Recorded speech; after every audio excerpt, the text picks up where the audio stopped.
মানুষ কতটা নীরবে থাকতে পারে, মানুষ কতটা নীরবে অঝরে কাঁদতে পারে। জানি না এটা কার মা, সন্তান আছে কিনা।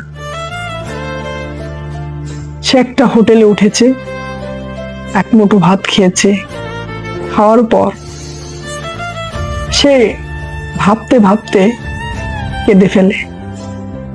যখন একটা মানুষের এক পৃথিবী সমান কষ্ট থেকে থাকে, তখনই মানুষ এইভাবে নীরবে কাঁদতে পারে। তার বুকের ভিতর কতটা কাঁদছে। জানি না এটা কার মা।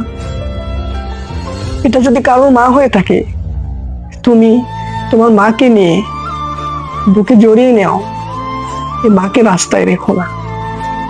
মা মা মায়ের পায়ের নিচে তোমারই বেহেশত, তুমি তা বোঝো না সন্তান। এই মাটা কতটা নীরবে কাঁদতেছে।